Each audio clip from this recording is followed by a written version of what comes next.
సత్యాగ్రహ మార్గంతో పరాధీన చెర నుండి దేశాన్ని విడిపించెను జాతిపిత. అదో చరిత్ర. మరో మారు అదే చెర అవినీతి రూపంలో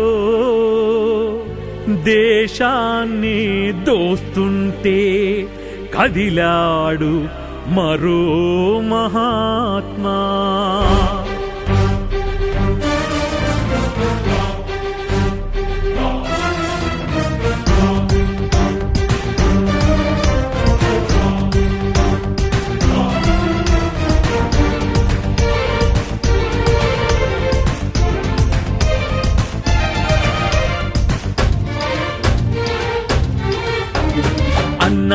అన్నా హజారే నీరు నాటిన ప్రక్షాళన విత్తనం మొలకెత్తి వృక్షమైనది.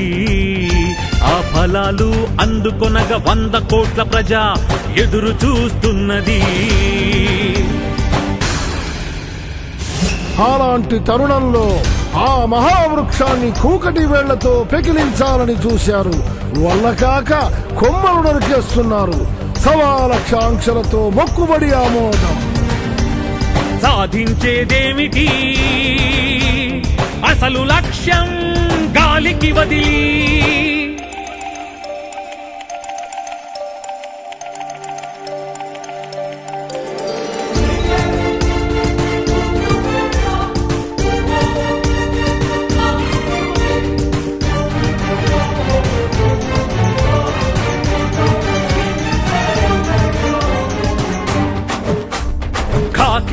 కాది వలువలు ఉన్నా విలువలు సున్నా.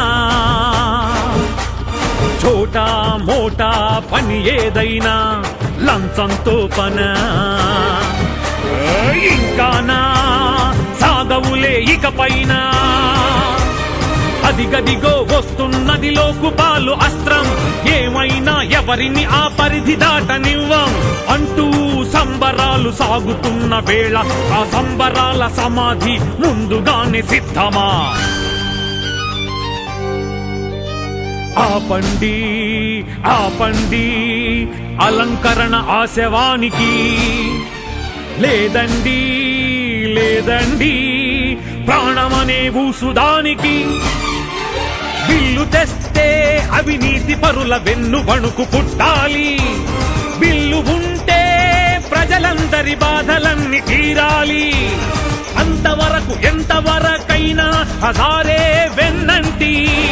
తెలుపు తెలుపు దేశ ప్రజా సంఘీభావం. అవినీతి పడగ నీడ దేశపు మనుగడకే ప్రమాదం. ఈ తరుణం ఇంకా జారిపోతే లేదు మనకు భవితవ్యం. లేదు మనకు భవితవ్యం.